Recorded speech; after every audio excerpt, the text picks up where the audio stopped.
Bonjour, je suis Stéphanie Baranco et bienvenue dans Paroles de femmes. Dans ce podcast, je donne la parole à des femmes au destin peu banal pour qu'elles nous parlent d'elles, de leur parcours, de leurs espoirs et de leurs doutes, de leur vision de la femme d'aujourd'hui, l'avenir. Puissent ces femmes vous inspirer, nous inspirer et inspirer nos générations futures. Elles se livrent sans tabou, avec le cœur. Je vous laisse avec elles. Voici leurs histoires. Place à Paroles de femmes, saison 3. Dans Paroles de femmes, je reçois des femmes qui ont traversé le regard des autres. Aujourd'hui, je reçois une femme qui a été regardée avant d'être entendue.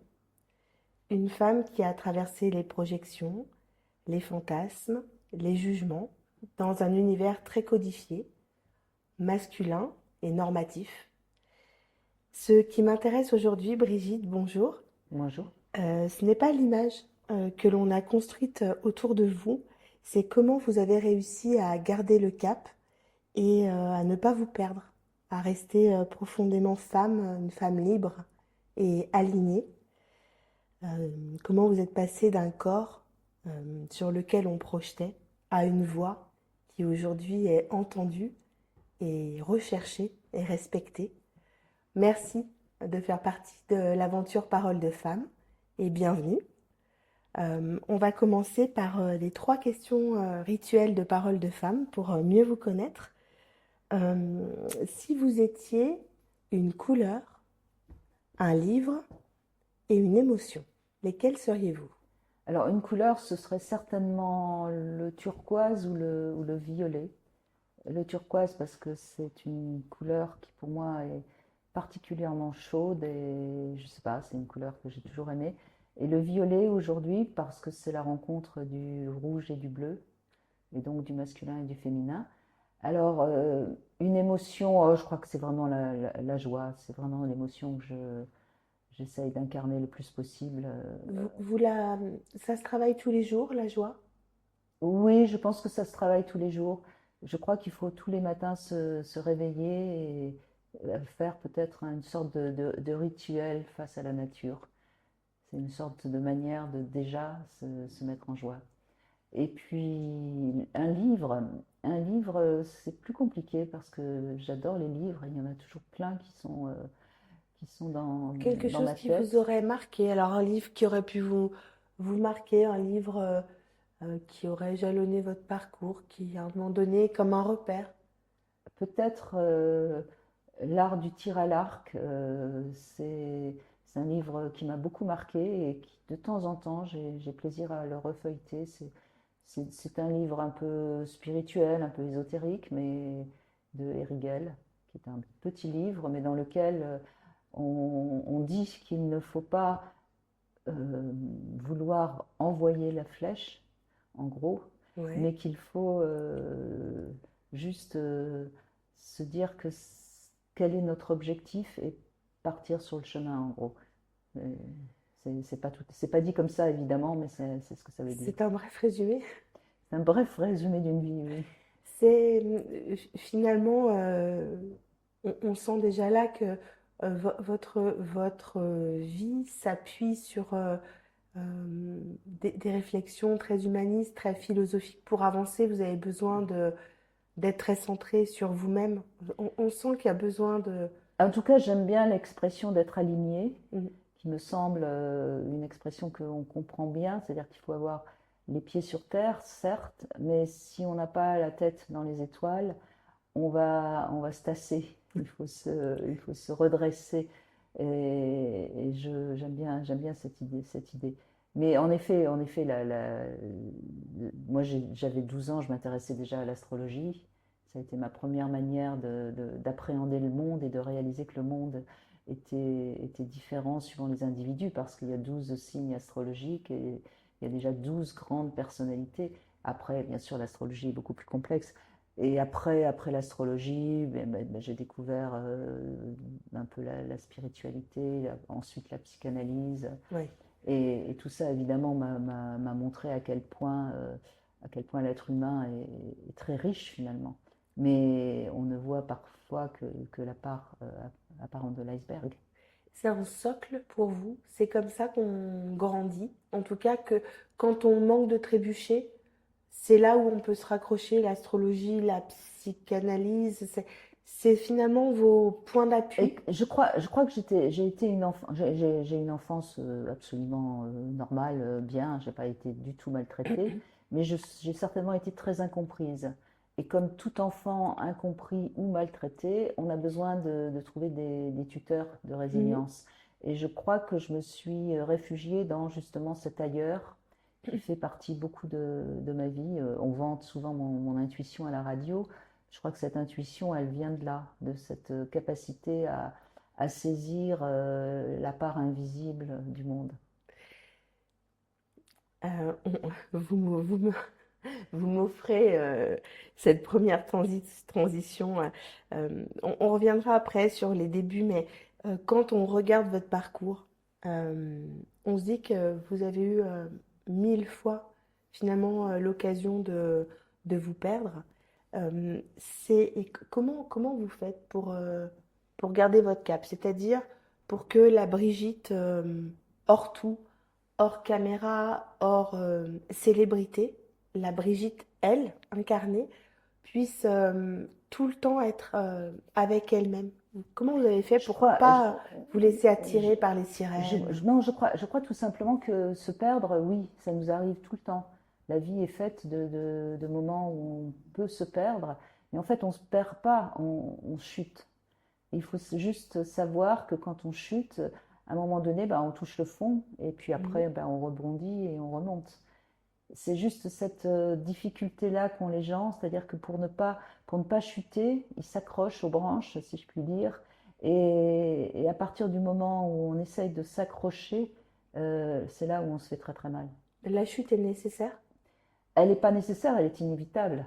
D'accord. Je dis pas encore une fois que j'ai été heureuse de chuter, mais la chute est inévitable. La vie n'est pas un long fleuve tranquille, comme disait Étienne Chatiès. On a des moments difficiles, on a des moments compliqués, et c'est plus en lâchant qu'on va on va pouvoir être au sol. Et là, on a une capacité à rebondir Comment? qui est pas la même pour tous. Ouais, c'est ça. Certainement qu'il y a chez moi une force de vie, un élan vital qui est plus fort que la plupart des gens, bien sûr. Vous Mais l'avez senti. Vous disiez que jeune, vous étiez sentie incomprise. Vous l'avez senti rapidement, cet élan peut-être de vie un peu plus prononcé? je crois que j'ai jamais eu peur, vraiment. Je crois que j'ai jamais eu vraiment peur. Après le porno où j'allais pas très bien, où je savais pas trop comment j'allais m'en sortir, j'avais au fond de moi cette foi, vous savez, la foi au sens large Mhm. du terme, hein, pas une foi religieuse, mais j'avais cette foi que de toute façon je ferais quelque chose de ma vie et que j'en sortirais. Et ça, je pense que ça vient pratiquement toujours de la mer. Je dis toujours en souriant que j'ai rencontré une fée le jour de ma naissance. C'est une bonne sœur qui m'a mis au monde et quand elle m'a mise dans les bras de ma mère, elle lui a dit, parce que ma mère me l'a répété 100 fois, donc je sais que c'est vrai, elle a dit à ma mère, votre fille aura un destin formidable. Donc ma mère m'a regardée avec des yeux d'admiration toute ma vie, toute mon enfance, Mhm. pardon. Et donc je pense que ça, c'est cette force-là, je la dois à cette fameuse bonne sœur. À la bonne fée, La la marraine l'a la bonne fait. fée. Mais je crois vraiment à ça. Je crois vraiment qu'on ne se rend pas compte de l'importance d'une parole qui peut être dite à une mère au moment où elle met au monde un enfant. Vous savez, on peut voir quelques exemples. Je prendrai par exemple l'exemple de Napoléon. C'est pareil, il paraît que sa mère l'a porté au nu et il est devenu Napoléon. Ouais. Parce que finalement, il y a quelqu'un qui vous montre qu'on peut croire en soi. Parce que quand vous dites ça, je voudrais nuancer un peu, c'est-à-dire que euh, vous croyez en vous, et c'est aussi parce que cette croyance profonde en que le fait que vous allez réussir quelque chose, votre vie, elle est nourrie et bercée et portée par d'autres, mais est-ce que la première personne qui n'est pas son propre support n'est pas soi-même? Alors non, je crois on se construit toujours à travers les autres et à travers ce qui nous arrive. Après, on a un moi plus ou moins solide suivant les gens, mais on ne peut que se construire que par miroir, de toute façon. Il ne faut pas croire qu'on se construit tout seul. Après, ce qui est important, ce que je peux dire, c'est quand il y a des moments dans la vie où on va traverser des échecs, et puis on va aussi traverser des moments de réussite. Mhm. Et dans ces moments de réussite, il faut savoir se féliciter, se remercier, avoir de la bienveillance pour soi. Ouais. Et c'est ça aussi qui, à un moment donné, nous donne Nourrit l'amour que absolument, l'on a. absolument. Et ça, bien sûr que j'ai eu quelques réussites aussi qui ont fait que j'y suis arrivée et zut, hein, je continue et vous ne m'aurez pas. Oui, et puis de savoir dire quand on est fier de soi, Bien sûr, bien c'est sûr, important. bien sûr. Euh, vous parliez tout à l'heure du monde du porno. C'est un monde très masculin. Oui, Alors oui, oui. c'est un monde très Mais, masculin. mais le porno que j'ai connu n'a rien à voir avec le porno actuel. Oui, C'est toute la différence. Moi, quand j'ai commencé le porno, c'était en 76, j'ai arrêté en 80. C'était une époque où, d'abord, on était assez peu nombreux, on formait une petite équipe, si je puis dire, à d'accord. faire ces films-là, et on avait tous l'envie et la sensation qu'on était en train de se rebeller contre un monde bourgeois, coincé, catho, etc., etc. Donc on avait vraiment un peu presque, je mets ça entre guillemets, mais on avait presque le sentiment De vrai? d'œuvrer pour quelque Oui, chose. On oui, avait une mission de libérer la sexualité. Et donc c'était fun, c'était joyeux. J'en reviens au mot joyeux. oui. Et j'étais vraiment ravie de faire ces 4 ans de tournage. C'est après que j'ai souffert parce que j'ai subi évidemment le regard désapprobateur de la société. Mais pendant ces 4 ans, franchement, je les ai traversés avec beaucoup de plaisir. Et justement, on va parler de ce regard désapprobateur de la société et comment, en fait, vous- à un moment donné, il y a deux choix en réalité. C'est soit vous êtes écrasé par ce regard et vous tombez dans la honte et vous disparaissez en tout cas du spectre médiatique, ou alors vous devenez Brigitte Lahaie et vous entamez en fait une ouverture au monde en disant bah en fait j'ai pas honte, je suis là, j'ai fait ce que j'ai fait pour des raisons qui m'appartiennent et j'en suis fière. Et à partir de là, euh, va vraiment naître la Brigitte Lahaie qu'on connaît aujourd'hui, une voix qui est entendue. Comment vous allez œuvrer cette transformation? Comment vous passez de la femme belle, désirable, objet de désir, objet sexuel, à une personne respectée dans le milieu assez particulier quand même de l'audiovisuel? euh, ça va commencer comment? On Alors balaye pas tout, mais c'est ça évidemment commence comment? un très long parcours, hein, mais je crois que d'abord, je me suis jamais sentie coupable. Et je pense que ça, c'est un élément essentiel.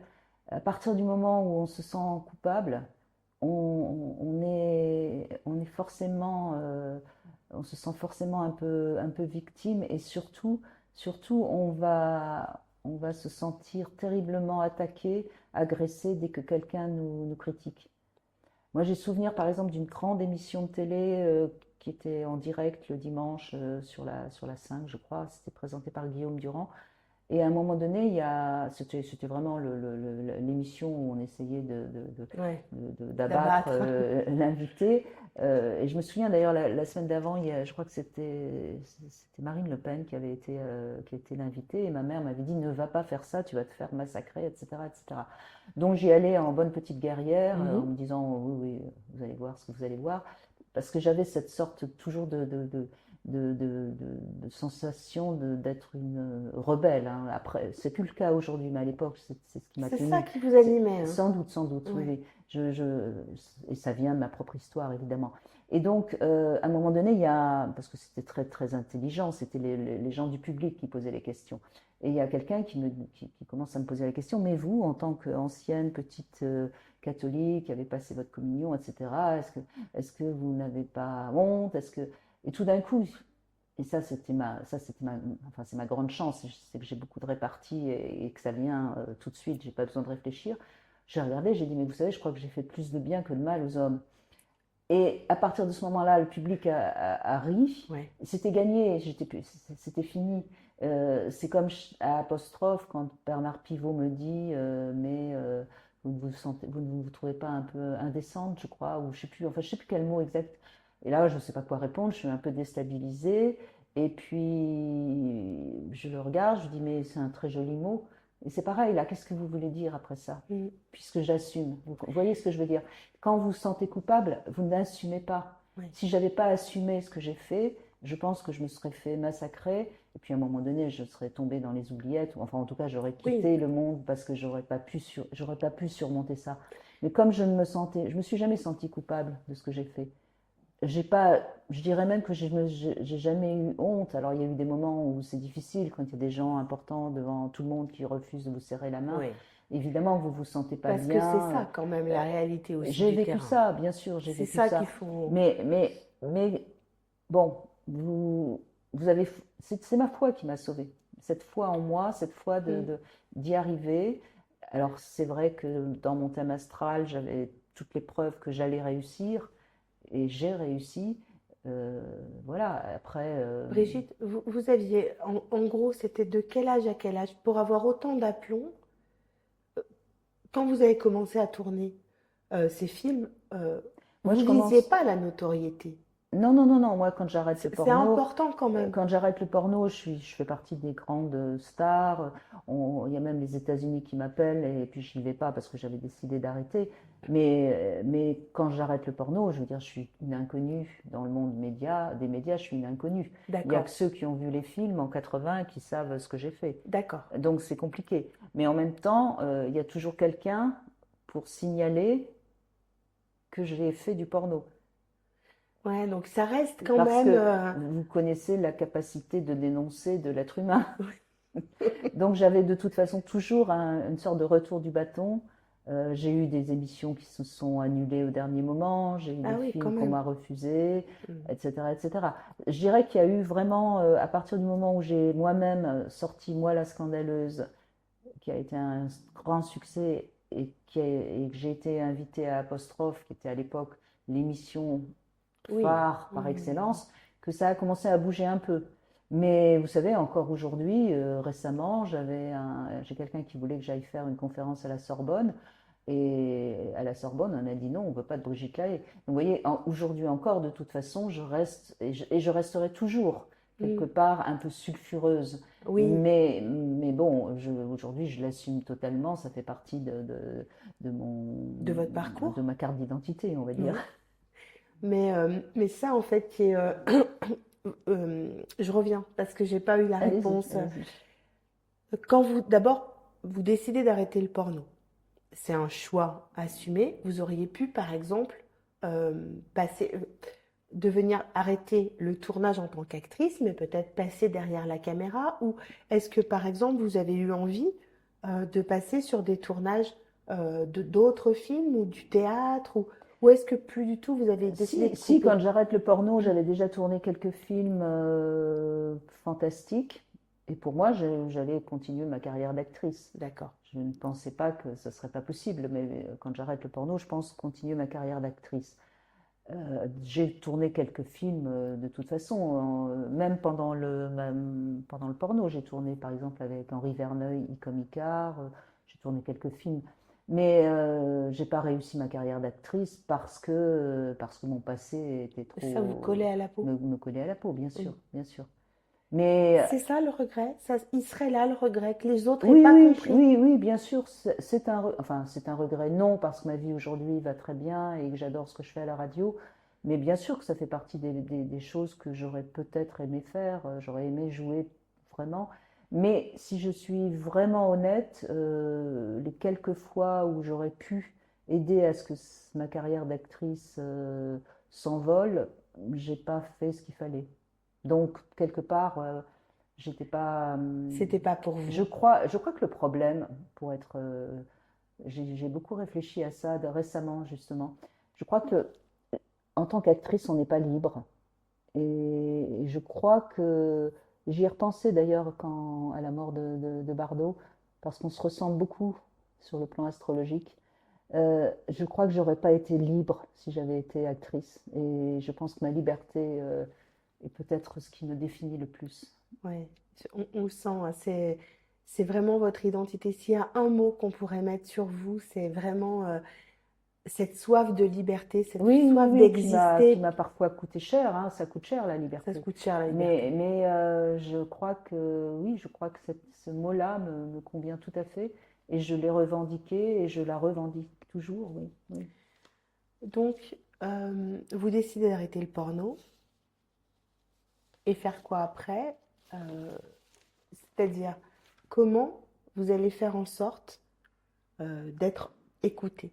Au-delà d'être entendu, mais d'être écouté. Comment vous allez arriver à basculer? Je reviens sur ma question d'une femme magnifique, mais objet, et objet, pas de mais d'ailleurs, et objet, à finalement passer au-delà de ceux qui vont refuser de vous serrer la main, passer au-delà des non-invitations, passer au-delà des émissions dans lesquelles on va vous faire venir pour, à l'époque ça s'appelait je crois l'audimat, pour essayer Bien sûr. justement de faire, enfin voilà, de faire monter les audiences, puis de vous descendre un peu. Enfin, Mais comment enfin, vous en, basculez, en comment vous allez y fait, arriver? entre 80 et 2000, c'est-à-dire 20 ans, puisque je démarre la radio en 2001. Donc il y a 20 ans où j'arrive à vivre grâce à quelques films, grâce à quelques romans, grâce à quelques livres, grâce surtout aussi au Minitel et l'Audiotel, où je parle de sexualité. Et en fait, je crois que ce qui m'a tenue, c'est que je ne me suis jamais reniée et j'ai toujours défendu ce en quoi je crois, mais fondamentalement, j'ai toujours défendu la sexualité. Et quand on m'invitait dans une émission de télé pour un livre que je venais de sortir Mhm. ou pour un film, bah, on me posait toujours des questions qui étaient en rapport un peu avec mon passé. Je disais toujours des choses qui étaient sans doute très intelligentes, et qui faisait forcément de l'audience. Et du coup, je finissais par devenir assez connue parce que j'ai accepté aussi de faire énormément d'émissions populaires. Par exemple, j'ai fait les grosses têtes Ah oui. avec Philippe Bouvard pendant quelques années. Ça m'a rendu célèbre. J'ai accepté d'aller faire des émissions sur Canal+, à l'époque, et donc tout doucement, je suis rentrée, si je puis dire, par la petite lucarne de la Ouais, télé, et je suis devenue quelqu'un de très populaire. Et oui. ça, je crois que ça n'a pas été calculé, mais je pense que c'est ça qui m'a rendu populaire. Et à partir du moment où le peuple vous suit, c'est gagné. Mm. Et puis finalement, c'est pas la plus belle reconnaissance. Ah ben moi, je suis reconnue par le peuple, ça m'intéresse plus que d'être reconnue par les intellos. Alors aujourd'hui, oui, on me dit très intelligente, etc., etc. Mais je veux dire, c'était pas le cas avant la radio. Avant la radio, on m'invitait, je passais toujours à la fin d'une émission, Mm. et c'était un peu la petite truc qui faisait que les gens Ouais. restaient, Mm. mais ça marchait. Il y avait toujours de l'audience au moment où je passais. C'est aussi une forme de... vous avez un regard d'abord très pertinent sur la façon dont je mets des guillemets, hein, dont on vous utilisait à la Oui, télé au oui, départ. oui, oui. Il y a une espèce de sérénité et de recul et presque d'acceptation en se disant de ce que j'en perçois, ok, utilisez-moi comme vous voulez m'utiliser, moi je sais qui je suis et je sais où je veux aller. Donc, c'est presque un peu l'arroseur arrosé, c'est-à-dire ces gens qui avaient la sensation de vous utiliser pour faire monter les audiences, au final, c'est comme si vous, tout doucement, vous retransformiez cette matière pour montrer qui vous étiez, parce qu'une fois à l'antenne, en fait, on voit effectivement cette intelligence qui est la pertinence de ce que vous dites. Et c'est ça qui a fait aussi que vous avez pu renverser un petit peu c'est la vapeur, quoi. En fait, je sais pas trop comment enfin, je veux dire, c'était pas calculé, mais c'était intuitif. Et j'ai toujours, en fait, si je fais le bilan de ma carrière professionnelle, je crois pas avoir accepté des choses qu'il n'aurait pas fallu accepter. J'ai refusé des choses qu'il fallait Mhm. refuser, bien sûr, et donc j'ai été cohérente en fait.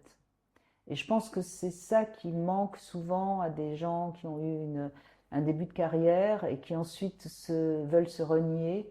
Moi, je me souviens par exemple d'avoir fait des émissions où il y avait d'autres anciennes actrices de porno, comme par exemple, je me souviens même plus, mais je me souviens même plus de leur nom, mais on s'en fout. Mhm. Mais quand on voit par exemple Ovidie ou Clara Morgan qui se renient quelque part, bah forcément à un moment donné ça peut pas tenir. On peut pas renier qui on a été. Je veux dire, il faut en faire autre chose, il faut en faire Oui, quelque chose, mais il faut pas se renier.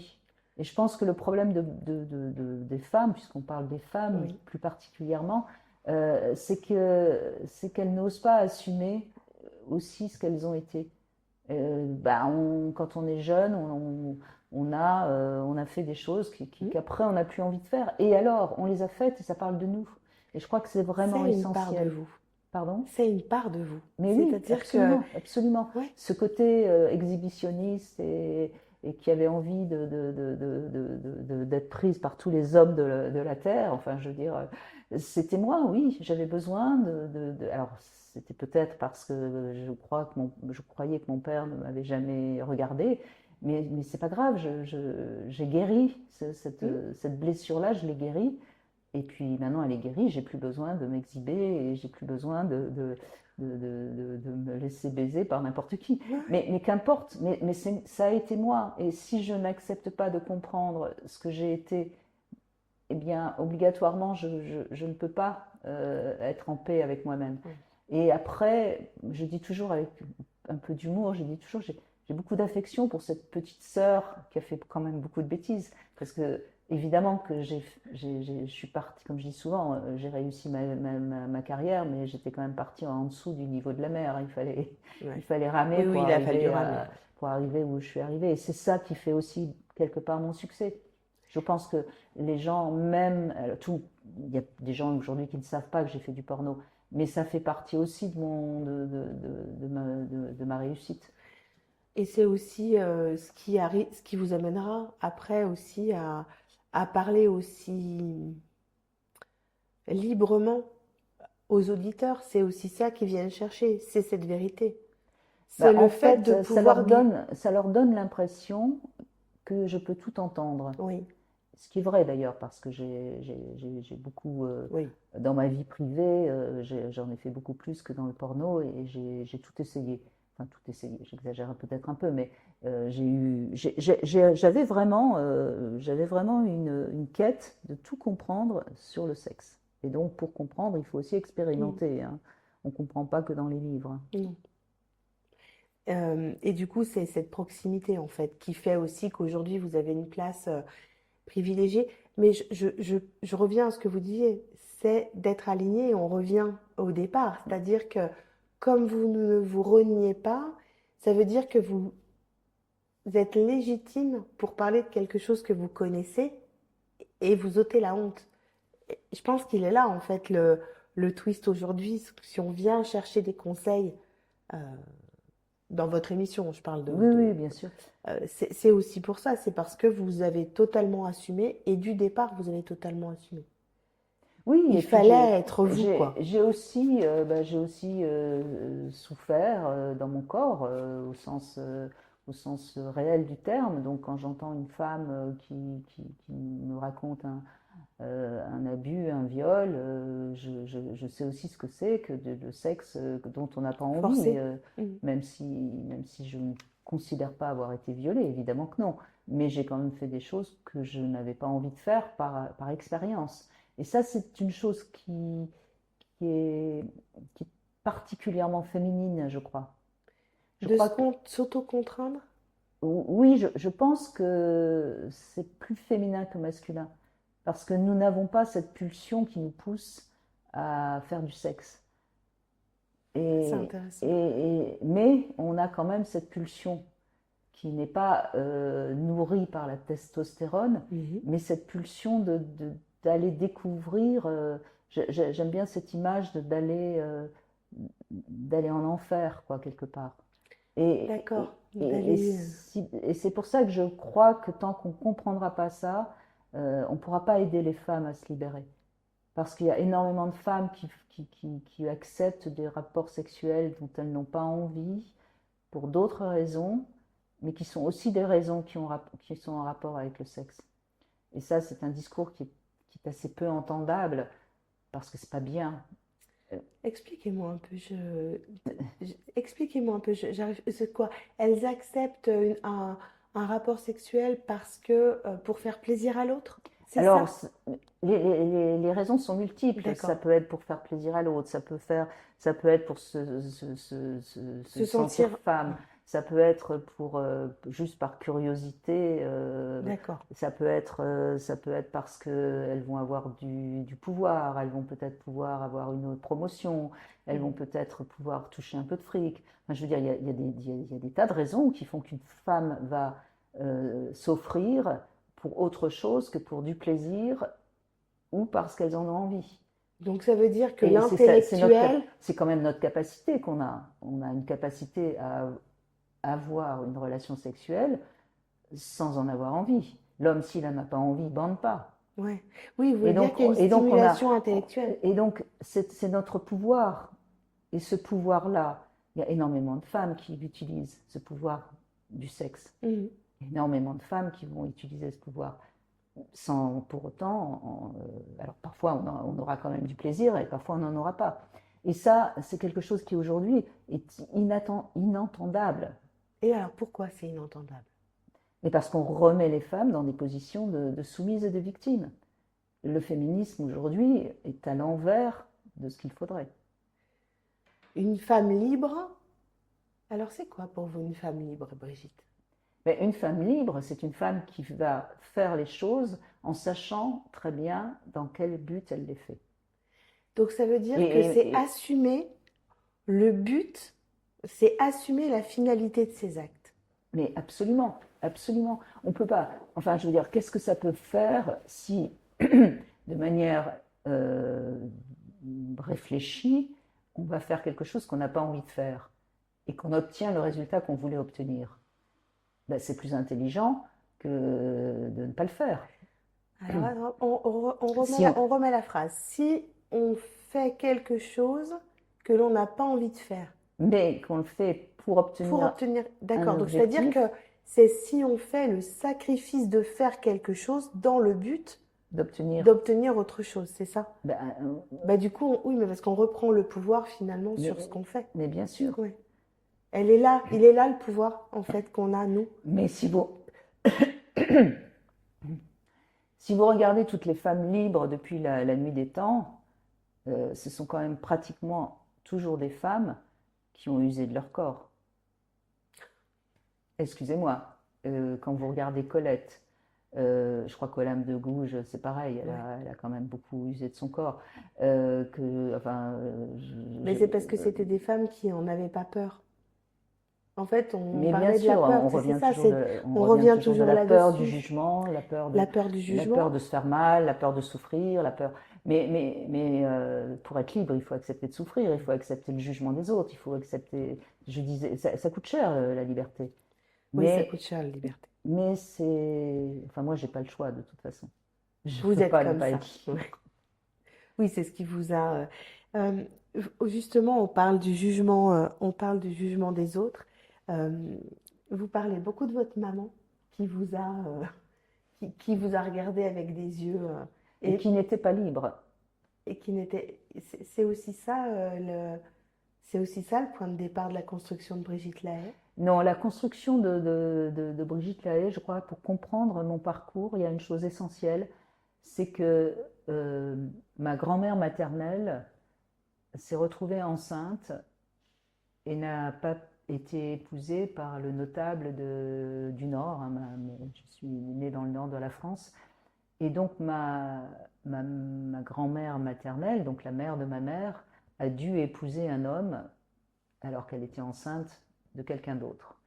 Et mon grand-père maternel, donc, je ne l'ai jamais compris, je ne l'ai jamais senti, et j'ai compris plus tard à quel point ma mère avait souffert de ne pas être élevée par son père, par son vrai père. Son géniteur. Et je pense que le drame c'est un drame pour ma mère, qui elle, en revanche, a dû épouser mon père parce qu'elle s'est retrouvée enceinte alors qu'elle ne l'aimait pas.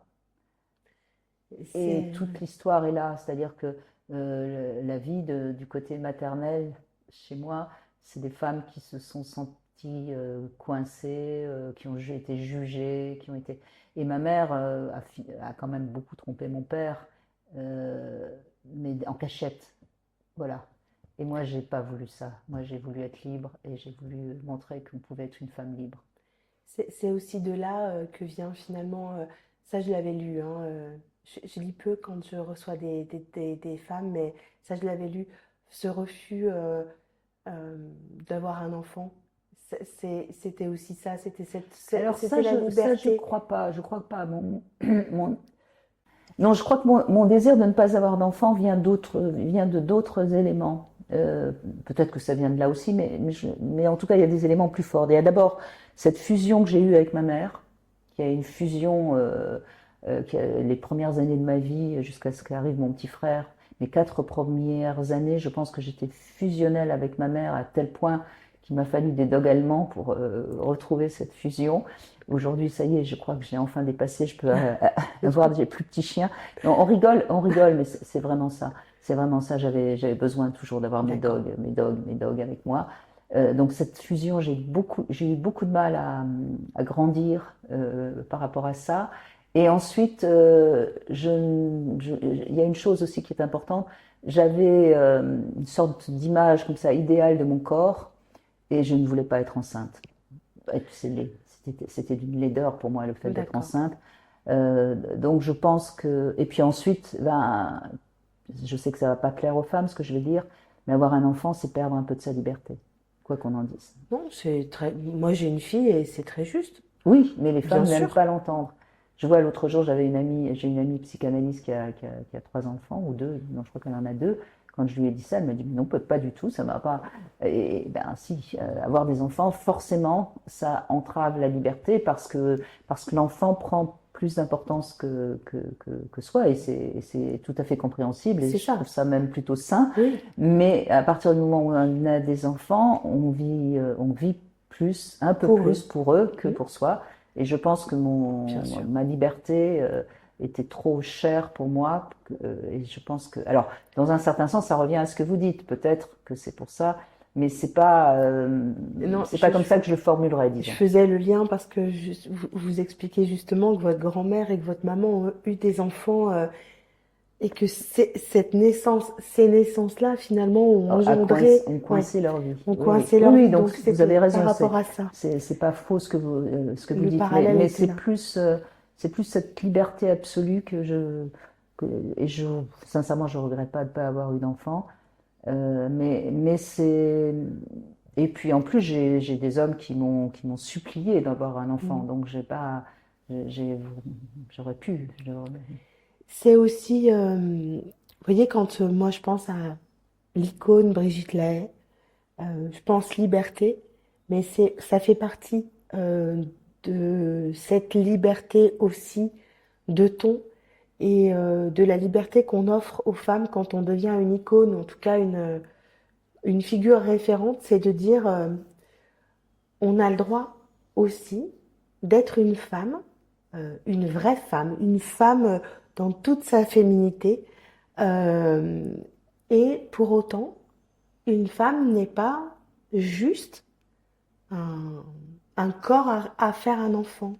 On peut être une femme, 100% être une femme et ne pas avoir de désir d'enfant et le vivre correctement. Je trouve que c'est important d'avoir cette parole parce que bien trop souvent, la société stigmatise les femmes qui refusent en conscience la maternité. Ça bouge beaucoup quand même, hein. Aujourd'hui, je crois qu'on est presque à 30% de femmes qui ne veulent pas d'enfants.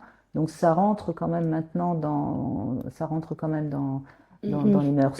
Mais Mais qu'est-ce qu'elles en entendent? même temps, je serais quand même, il y a un prix à payer de ne pas avoir d'enfants. Et je mettrai quand même en garde, notamment celles qui ne veulent pas d'enfants pour des raisons écologiques. Je ne suis pas sûre que ce soit une vraie bonne raison. Parce que je vois quand même des femmes qui regrettent ensuite, Mhm. plus tard, de ne pas en avoir eu. Et je vois quand même, enfin pour moi, c'est quand même, c'est quand même quelque chose d'essentiel d'avoir des enfants. Oui, mais ce qui est essentiel dans ce que vous dites, c'est de laisser les femmes choisir. Oui, mais le problème, j'ai pas l'habitude de parler le matin, moi. Non, mais le problème, c'est que le choix d'avoir ou pas un enfant devrait se faire jeune. Quand on est jeune, on ne sait pas encore très Mm. bien qui on est. C'est pour ça que je dis qu'il faut quand même être prudente. Et j'encourage pas forcément, ça peut paraître bizarre de ma part, mais j'encourage pas forcément les femmes à faire à faire le deuil d'avoir des enfants. Je leur demande vraiment de réfléchir et d'être sûres de Mhm. leur choix. Je pense qu'il y a beaucoup de femmes qui vont regretter plus tard de ne pas avoir d'enfants. Alors, est-ce qu'on peut simplement leur dire de s'écouter elles-mêmes et de sortir des dictates de la société et de vraiment être alignées et en paix avec elles-mêmes et de suivre à ce moment-là ce qu'elles ressentent au fond Oui, d'elles-mêmes? mais que ce soit dans notre sexualité, que ce soit dans notre construction, on est forcément influencé par la société dans laquelle on grandit. Donc on ne peut pas faire l'impasse sur ça. Aujourd'hui, c'est vrai, il y a une société qui autorise plus facilement à ne pas avoir d'enfants, mais méfions-nous aussi des injonctions que l'enfant, c'est pas Opposé, vous voulez bien, dire? Oui. etc., etc. Méfions-nous parce que combien de femmes à partir de 50, 60 ans, 70 ans ne vivent qu'à travers leurs enfants et leurs petits-enfants. Donc si elles n'ont pas ça, qu'est-ce qui va leur rester? Ouais. J'ai pas la réponse, Et la peur mais de la mort est quand même quelque chose ouais. qui va travailler à partir de moi je viens d'avoir 70 ans, c'est quelque chose qui commence à être présent quand Mhm. même, parce il y a moins devant que derrière. Donc et je sais à quel point, enfin moi je travaille assez là-dessus, je sais à quel point les enfants sont quand même une belle manière de calmer l'angoisse de mort. Ouais. Alors je vais reformuler parce que c'était, peut-être que je me suis mal exprimée. Ce que je voulais dire par là, c'est que vous faites, en élevant votre voix ainsi aussi, en assumant le fait de ne pas avoir voulu d'enfant, je trouve que ce n'est pas d'inciter les femmes à ne pas en avoir, mais c'est de On peut, on, légitimer les oui, femmes qui n'en ont. on peut être On peut heureuse être sans heureux avoir eu sans avoir d'enfant. d'enfant, C'est et vrai. une femme n'est pas qu'une. euh, j'ai j'ai un mot qui me vient mais qui n'est pas joli, mais donc je ne vais pas le dire pour pas que ce soit mal interprété. Mais une femme peut être une femme sans avoir eu un enfant. C'était plutôt là-dessus que je trouvais important d'insister aussi. Après, Bien sûr, voilà, bien sûr, bien ça sûr. enlève rien à la féminité.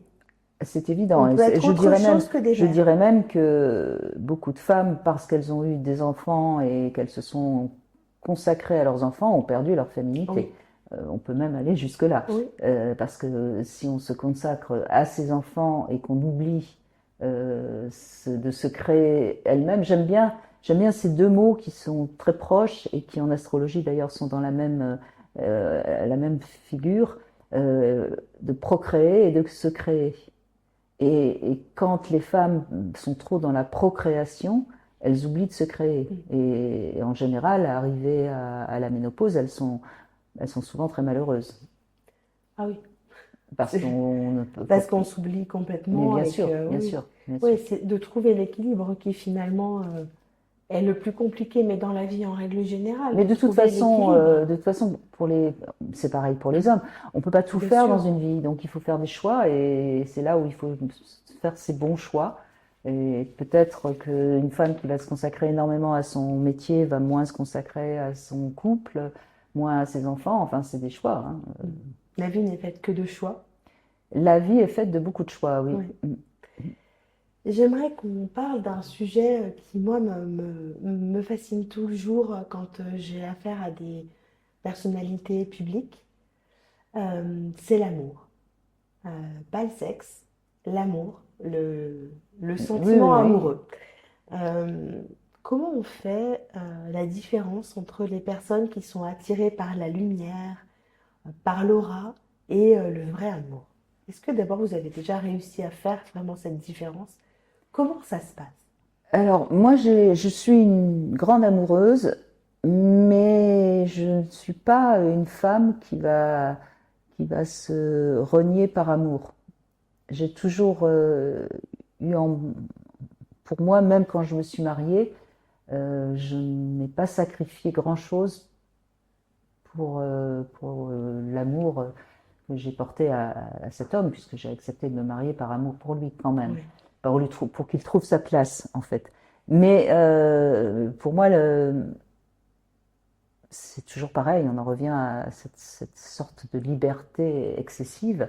Je me suis jamais sentie totalement en amour avec un homme parce que j'ai toujours gardé une part de moi libre. Et je crois que la femme a cette capacité-là d'aimer au point de tout sacrifier, plus que l'homme. mais comment vous avez réussi à faire, vous qui êtes justement une icône féminine, une icône du sexe, comment on arrive à reconnaître les gens juste attirés par les paillettes Non, ça, et les autres? sincèrement, j'ai des hommes qui m'ont vraiment aimé, qui m'ont aimé moi, mais parce qu'en fait, je suis quelqu'un d'assez authentique en fait. Quand on me rencontre, enfin, je veux dire, bien sûr, quand je suis dans le domaine public, je suis aussi Brigitte Lahaie, mais je suis quand même toujours moi. Il n'y a pas, comment dirais-je, par exemple, je trouve ça totalement ridicule, toutes ces stars qui mettent des lunettes de soleil dès qu'elles sont à l'extérieur. C'est totalement ridicule. Moi, j'ai jamais mis de lunettes de soleil. Et on vous reconnaît et quand on vous reconnaît dans la Ben, on rue, me reconnaît et qu'importe, je veux ouais, dire. au contraire, non, même, Non, non, je dirais pas au contraire, mais ça fait c'est. plaisir, non? Oui, ça fait plaisir quand on vient vous dire Ouais, des choses gentilles, bien sûr. voilà. Mais j'ai pas de problème. Enfin, je suis pas en train de nier le fait que d'être connu a des tas d'avantages Mm. et que ça change forcément la donne. Non, mais ça a aussi des inconvénients. C'est toujours pareil. C'est Il y a toujours toujours. pareil. Mais non, je crois quand même que. Alors, bien sûr, c'est peut-être plus en amitié que je me méfie Ah oui, parce qu'en amour, j'ai j'ai- j'ai pratiquement toutes mes vraies histoires, ça a été avec des hommes où je savais que c'était moi qu'ils aimaient et non pas le Après, il y personnage. a eu des hommes qui ont eu envie de coucher avec Brigitte Lahaie, et certains ont réussi, d'autres pas, et on s'en fout, c'est pas Ouais. grave. Non, non, non, pas Mais rien. dans ma vie amoureuse, non, j'ai quand même été toujours avec des hommes bien d'abord. J'ai pratiquement toujours été avec des hommes bien, et j'ai toujours eu plutôt des belles histoires. C'est toujours moi qui suis partie, mais j'ai toujours été avec des hommes qui m'aimaient. En amitié, c'est plus compliqué parce que vous avez des gens qui viennent vers vous, qui vous trouvent bien, qui sont attirés, qui ont envie des gens connus, même souvent, hein, parfois, D'accord. qui ont envie de vous rencontrer, tout ça. Et après, il faut du temps pour vous sentir si c'est vraiment moi. Mhm. Mais en même temps, je suis aussi Brigitte Lahaie, et c'est toute la difficulté. Moi, C'est vrai. je dis souvent, puisque j'ai connu Alain Delon, je suis pas très bien connu, mais je l'ai connu, et je dis souvent, je comprends pourquoi parfois il parlait de lui à la troisième personne, parce que c'est vrai il y a Une distorsion. la personnalité très connue avec tout ce Mhm. que les gens projettent, etc. Puis il y a nous, quoi, Oui. ce qu'on est réellement. et qui est parfois très éloigné de ce qu'on entend de nous.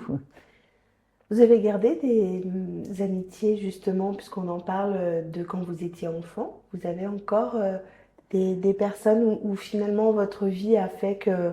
Non, alors enfant, non. Enfant, mais j'étais une enfant très solitaire, donc j'avais pas d'amis enfants. J'étais très très solitaire. Pourquoi? Parce qu'incomprise, je me réfugiais dans mon univers, dans mon monde. Pourquoi incomprise? Peut-être parce que j'étais d'abord certainement très sensible, sûrement assez éloignée de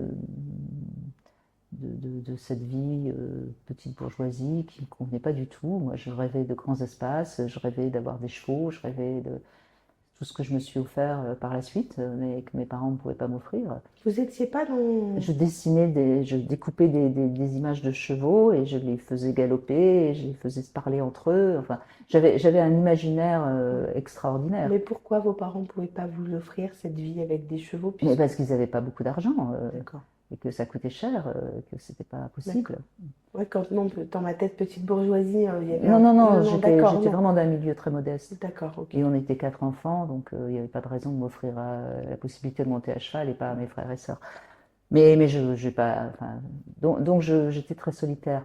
Après, je me souviens plus de la question. Ah, des amitiés. Les Oui, alors amitiés? j'ai une amie avec qui j'avais fait du porno, donc ça c'est une amitié quand même très ancienne. Ouais. J'ai une autre amie avec qui j'avais fait des cours de comédie en 80, qui est toujours une amie. Donc je suis assez fidèle en Fidèle en amitié. amitié. J'ai des amitiés assez longues. Après, il y en a qui cassent ou qui sont. Je suis quand même quelqu'un capable de rompre assez violemment quand on m'a fait quelque chose qui est trop, que je trouve inacceptable. Je ne suis pas. Tranché? Vous Oui, êtes tranché?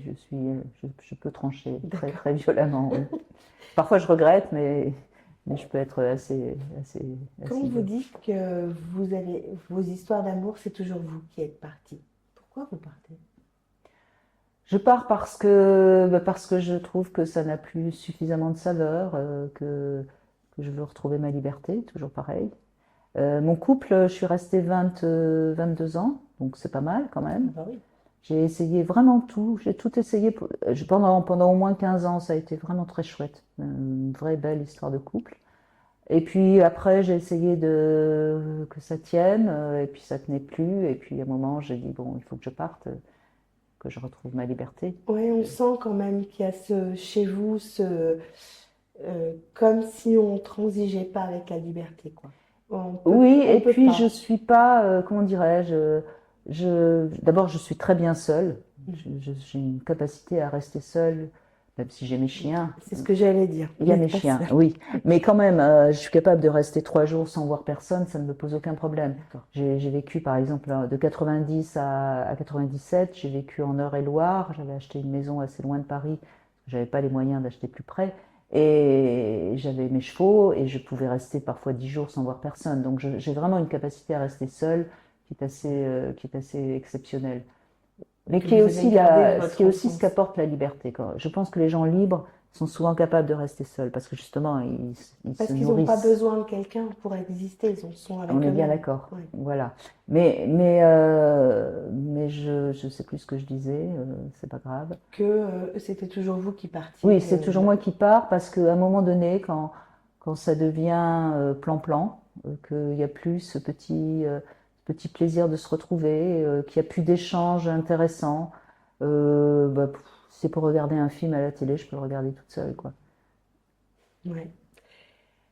Dire la vérité, même quand elle dérange, c'est aussi une forme de fidélité à soi-même. Alors moi, je suis pas pour la liberté à tout prix. Je déteste cette idée de transparence qui est très à la mode. Je pense que c'est respecter l'autre aussi de ne pas tout dire. Moi, j'aime pas. Pour pas faire de la peine. Oui, et puis parfois c'est pas utile. Mm. Moi, je sais que je peux être capable de dire des choses désagréables à des amis parce que je sais que ça va les aider à s'aligner. Mais si je sens que ça va les blesser, c'est pas la peine. Enfin, je veux dire, c'est pas la peine non plus de la vérité à tout prix, non. C'est-à-dire que justement la liberté elle doit être à soi, mais sans pour autant se revendiquer. En fait, j'ai la sensation qu'en fait, quand vous parlez de liberté, vous êtes libre à l'intérieur de vous, pour vous. Absolument. Mais Vous- voyez, par exemple, il y a des choses que je ne dis plus, que je ne dis pas à l'antenne, parce que je vois pas pourquoi je vais me faire des ennemis. Enfin, ça sert à rien, même non. si c'est des choses que je pense très fort.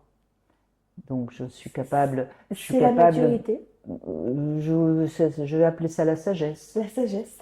On va appeler ça la sagesse. On changera pas le monde. Mon côté rebelle, j'ai compris qu'il fallait le laisser derrière moi. Mais je ne vais pas me renier pour autant. C'est-à-dire que Je ne vais pas me renier pour Mhm. autant, c'est-à-dire je ne vais pas dire le contraire de ce que je pense, mais Vous avez appris peut-être avez-vous appris à ne pas dire. j'ai appris à ne pas dire, et puis j'ai appris les formules qui permettent de faire croire que, par exemple, quand je me fais insulter parce que j'avais osé dire qu'on pouvait jouir lors d'un viol, ce qui est vrai malheureusement, à un moment donné, on me dit, c'est une émission où j'ai pleuré d'ailleurs, tellement j'étais agressée, enfin bref, ça, on s'en fout. Et à un moment, on me demande, mais vous regrettez ce que vous avez dit? Et je sors la phrase, j'ai pas fait exprès, hein, c'est mon esprit qui va toujours très vite. J'ai dit, si on est dans une époque où il faut s'excuser, alors je m'excuse. Ce qui veut dire que je ne Ça veut tout m'excuse dire pas. quand même. Donc tout le monde a cru que je m'excusais, donc c'est très bien, c'était le but. Ouais. Vous voyez, je sais faire, enfin, Vous avez appris à j'ai être une femme de médias. j'ai appris à même, oui, enfin, je suis devenue, enfin, mon intelligence, et je crois que ça sert à rien de vouloir absolument toujours dire les choses, etc., etc. Ça sert à rien si ce n'est à se faire insulter. Donc, Il y a eu quand même cette partie-là. Parce que c'est drôle quand moi je suis en face de vous, vous êtes hyper souriante, on a l'impression que vous êtes dans un calme, comme si en fait tout coulait sur vous. alors, je suis assez calme de nature, c'est vrai. C'est Mais vrai. comme si Mais si vous on aviez vient vraiment me chercher, on va me trouver. Mais vous ne m'agressez pas. non, non, non, mais je veux dire, euh, comme si en fait la peine euh, avait très peu de place chez vous. C'est que vous parlez très rarement du côté un peu dark de ce que vous avez vécu. C'est comme si en fait vous aviez gommé tout ça pour garder que le meilleur. Mais Mais parce que enfin, je veux dire, c'est la. Moi, là, je viens de terminer un livre sur le bonheur, justement, Ah, qui sortira peut-être en mai waouh. chez Mazarine ou Fayard. Mais parce que c'est la seule manière de vivre. Si vous êtes sans cesse en train de vous rappeler les moments difficiles que vous avez traversés, ben, vous gardez des pensées toxiques et vous ne pouvez pas être dans la joie. Enfin, ça sert à quoi? Et ça sert à quoi d'avoir peur de ce qui peut arriver? Comme je le dis souvent, les ennuis, ils arrivent jamais de la même manière et jamais au même moment. Je sais bien que je vais encore traverser des moments difficiles, ben, on verra bien quand ils arriveront. J'ai une amie Pourquoi? qui dit, il y a pas, comment elle nous dit ça? Ne cherche pas de solution tant que le problème n'est pas arrivé. Mais absolument. C'est vraiment ça. C'est exactement ça. Et quand le Ouais. problème arrive, soit on peut faire quelque chose et on agit, soit on peut rien faire et on accepte. Et puis une fois qu'on accepte, eh bien le problème est beaucoup moins Lourd à porter. lourd à porter que quand on est dans la rancœur, quand on s'énerve. Bon, bien sûr que j'ai traversé des moments très difficiles. Là, j'ai passé 4 ans, il m'est arrivé plein d'emmerdes. Bon, et ben j'ai fait face et puis voilà. Avant de terminer, j'ai une dernière question. On a survolé, j'ai commencé à vous en parler, puis vous m'avez emmené ailleurs. Et comme c'est hyper agréable de vous écouter, je me suis laissée embarquer dans votre flot, mais je reviens. Euh, Votre maman, j'ai commencé à vous en parler. euh, elle a dit quoi parce que quand même, il faut quand même se remettre euh, que donc en 1976, donc il y a presque 50 ans, vous commencez des films porno et vous venez d'un milieu catholique. Et votre maman dans tout ça, Très comment mal. ça marche? Elle a Très pas mal. très bien accepté. Étrangement. Elle m'a. Alors, cela étant dit, j'ai prévenu mes parents Et j'ai eu raison parce qu'ils ont reçu une lettre anonyme peu de temps après. D'accord. Donc voilà. Mais j'ai prévenu mes parents. Mon père a très bien accepté. En gros, sa phrase c'était bah c'était un Ah ancien, oui. c'était un employé de banque, hein. Il m'a dit bah tu fais avec ton capital. J'ai trouvé que la phrase était jolie. Bon, mon père a très bien accepté. Il faut dire aussi qu'il avait des livres, des curiosas, des livres érotiques, etc. D'accord. Et il avait enfin bon, donc mon père était un peu ouvert à ça, même si je ne le savais pas quand j'avais 20 ans. Et ma mère n'a pas très bien vécu ça. Mais elle ne m'a jamais renié, mais on n'en parlait jamais. Et c'est D'accord. drôle parce que quand je faisais une émission de télé, où forcément j'en parlais, puisque je ne parle que de sexe pratiquement tout le temps dans les émissions, euh, elle me disait, suivant si elle avait aimé ou pas, elle me disait ah tu n'étais pas très bien coiffée ou tu n'étais pas très bien D'accord. habillée ou et je savais qu'elle avait et puis quand elle m'avait appréciée, elle m'a dit oh qu'est-ce que tu étais jolie, enfin c'était sa manière. Alors elle ne parlait jamais de ça et par contre et ça je l'ai su par mon frère avec qui je suis en très bonne relation. Elle parlait tout le temps de moi. Hein. Je suis la mère de Brigitte Lahaie, je suis la mère de Brigitte Lahaie. Donc vous voyez le paradoxe de sa.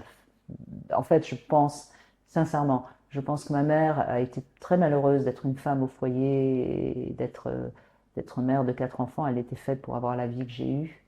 Et c'était donc un conflit qui Permanent entre elles. oui, Mm. mais j'ai eu vraiment toujours eu une très belle relation avec ma mère. Je me suis occupée d'elle quand elle a eu son AVC. Donc je suis vraiment en paix avec elle. Même si je me suis beaucoup rebellée contre elle quand j'ai eu 17, 18 ans. Et je crois d'ailleurs que si je m'appelle Laë, c'est pas par hasard. D'accord. Pourquoi? Parce qu'il fallait que je Mettre une, m'éloigne. Ben, mettre je me suis beaucoup comme une barrière? construite, comme toutes les filles, je me suis construite comme ma mère. Et pour voler de mes propres ailes, puisque je voulais vivre une vie à l'opposé d'elle, il fallait forcément que je la haïsse. Sinon, je ne Ah, pouvais. d'accord, là, ok. Moi, je voyais Une haie? comme, oui, Non, non, construire un mur, une haie, mettre une clôture. C'est, ouais, oui, si on veut, mais donc d'accord. j'ai Mm. vraiment pris le contre-pied Ok. de ma mère. C'est hyper puissant, hein. Et en C'est même hyper, temps, c'est mais hyper c'est, puissant ce que vous dites, hein. oui, bien sûr, et attention, parce que c'est hyper douloureux de prendre Mm. le contre-pied de sa mère, Oui, parce qu'il faut, et c'est à travers, et c'est pour ça que j'aime tellement les hommes, parce que c'est vraiment à travers les hommes que je me suis reconstruite. Les hommes qui m'ont aimée, les hommes qui m'ont soutenue, les hommes qui m'ont aidée. Après, j'ai eu des amies femmes, mais entre 20 ans et 30 ans, c'est vraiment les hommes qui m'ont permis de me reconstruire. Parce que quand je fais du porno, je suis très loin de moi-même. Je suis un corps mm. qui Ouais, vit, qui vibre, qui s'exprime, mais je suis très très loin de ce que je suis. c'est l'âme qui sort du corps. C'est Oui, l'âme qui c'est une sort du jolie corps. expression Ouais. qui me parle, oui. Mm. Oui, oui. Ouais, vous avez, ça fait, ouais, voilà, c'est un corps. Oui, Et oui, le reste. qui vit, Mm. Qui vit. qui- et qui se nourrit. Mhm. Et à côté, c'est des hommes qui m'ont aidé à me construire, à me À reconstruire, vous reconstruire, à ben, sortir. Non, non, mais. enfin, à remettre le puzzle en place. Ouais, parce que c'est très difficile de sortir effectivement de cette relation mère-fille qui n'est pas forcément toxique. On Et parle pas pas du d'une tout, non, non, relation non, non, non, toxique, non, pas non, du non, non, tout, hein. j'ai eu une très très bonne Très bonne, mère, c'est ça, hein. avec plein de bon sens, Oui, avec beaucoup, qui m'a certainement vraiment aimé. Non, non, non, oui, c'est important et de le d'ailleurs, dire. jusqu'à sa mort, j'ai eu une belle relation avec ma mère. Je l'ai jamais rejetée, mais oui, j'ai dû la tuer au sens symbolique Mm. pour exister. Pour exister. C'est vrai. Mais je crois qu'il faut comprendre une chose, c'est que enfin, mon succès et cette reconnaissance que j'ai aujourd'hui d'être une très belle personne, etc., vient de ça aussi. C'est-à-dire que je suis à la fois celle qui a été euh, actrice de porno, rebelle, euh, scandaleuse, pour reprendre ce terme, Mhm. et en même temps, je suis une grande romantique, je suis une vraie humaniste. Je préfère la nature, les animaux aux paillettes. Ouais. Et donc, cette double personnalité, je pense, qui a fait aussi mon succès. Je pense que si je n'étais que une sorte de vampe d'objets sexuels, etc., à un moment donné, le public n'aurait pas tout le public n'aurait pas suivi. Tandis que je peux plaire autant à des femmes qui sont des femmes sensuelles, qui aiment le sexe, etc., qu'à des femmes qui ont été meurtries, parce elles se reconnaissent dans ce côté blessé qu'il y a chez moi. Ouais. C'est de l'authenticité, moi j'aurais mis comme mot. Si vous voulez, mais cette authenticité-là, ça fait un grand écart. Et c'est ça qui est intéressant sans doute dans ce que je représente à l'antenne, c'est que je suis à la fois celle qui peut entendre une pute, mais qui peut aussi entendre une femme qui n'a jamais joui, quoi. Oui, Et c'est ce dont je suis peut-être le plus fière, c'est qu'aujourd'hui, j'ai toujours un public masculin évidemment, oui. mais j'ai un vrai public féminin. Et Ça, c'est une vraie. avoir réussi à passer de l'un à l'autre, c'était peut-être pas gagné. Mm.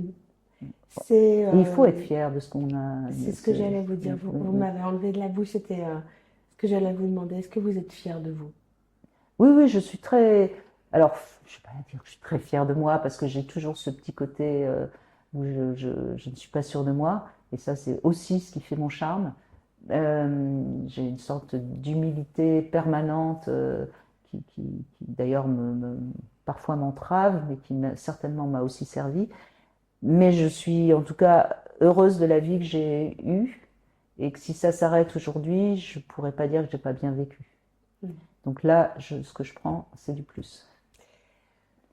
Là, maintenant, il me reste à vraiment accepter d'être vieille. Et ça, c'est encore un autre cheminement intéressant. C'est un mot hyper fort que vous dites, d'être vieille. Oui, mais c'est une réalité Ouais. qui.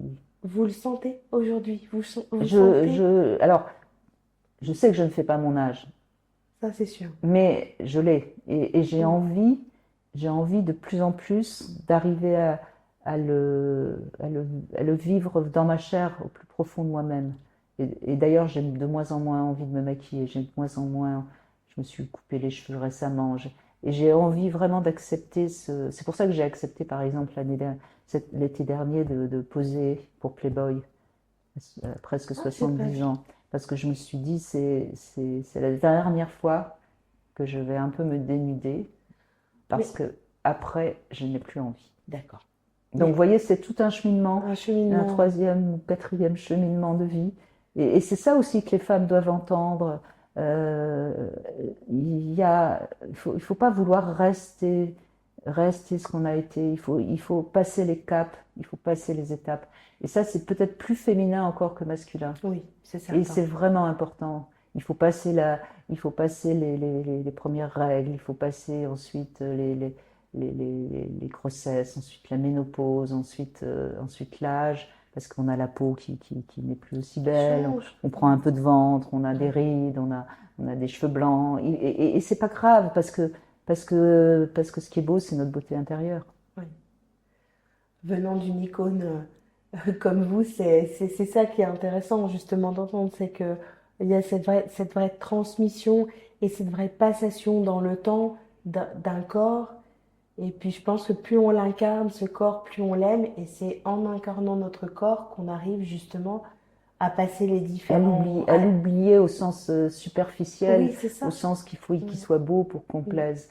Les femmes, moi j'aime bien par exemple, il y a des femmes rondes qui assument bien leur rondeur et qui sont des femmes qui sont terriblement aimées par les hommes parce que justement elles assument leur rondeur et elles sont femmes, quoi. C'est le C'est- rayonnement c'est- intérieur. Oui, Mm. absolument. Il faut vraiment aider les femmes. C'est pour ça que je déteste les magazines féminins qui sont à l'encontre de ça. Ouais, qui mettent des dictates et des Tout le temps, sentences, hein. tout le temps, tout le Et temps. des sentences hein, qui sont très très difficiles Mais en enfin, ils me réalité, hein. détestent aussi, donc ça va très bien. Parfait. Un partout dans le centre. De poser, pardon, pour Playboy, c'est aussi dire merci à votre corps. aussi, c'est un peu un baroud d'honneur en disant, ben voilà, je te remercie aussi pour tout ce qu'on a vécu tous les deux.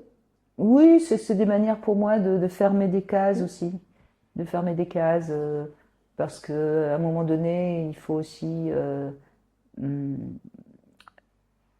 il faut pas vouloir avoir été, mais il faut pas se renier, c'est tout, c'est compliqué. Ouais, c'est compliqué. De vieillir, c'est compliqué. C'est compliqué, mais comme me disait mon ami Guy Bedos, si on veut pas vieillir, qu'est-ce qui reste? La mort. Alors finalement, je crois que je vais vieillir. C'est mieux de vieillir Oui, finalement. oui, oui. Qu'est-ce que vous diriez aux femmes qui nous écoutent aujourd'hui? Dans la globalité, je parle pas de sexe, je parle pas de... Parce que voilà, de vous avoir rencontré, j'intuitionnais, j'avais hâte de cette rencontre et je me doutais bien que la discussion allait être beaucoup plus incarnée que juste euh, parler de pornographie et c'était là où j'avais envie qu'on aille. Vous êtes tellement passionnante. Qu'est-ce que vous diriez globalement aux femmes qui nous écoutent aujourd'hui? Si vous aviez un mot à dire, une phrase à dire aujourd'hui. Bah déjà qu'une femme, c'est pas un homme. Et je trouve que beaucoup de femmes aujourd'hui. Et ensuite, il faut, il faut essayer de bien comprendre qu'on ne peut pas tout faire et qu'il faut donc essayer enfin, il faut faire ses choix, quoi. On ne peut pas réussir sa vie professionnelle à fond, sa vie sentimentale à fond, etc., etc. Et ensuite, il faut pas, il faut oser, quoi. Il faut oser. Et tant pis si on se trompe, mais c'est pas grave parce que c'est dans ces erreurs et ces échecs parfois qu'on se découvre plus que dans ses réussites. Ben, c'est une belle presque fin. La question avant de terminer traditionnelle de parole de femme, c'est, alors ça rejoint un peu, on fait pas une redite. La question traditionnelle, c'est pour vous, c'est quoi être une femme en 2026? Être une femme en 2026,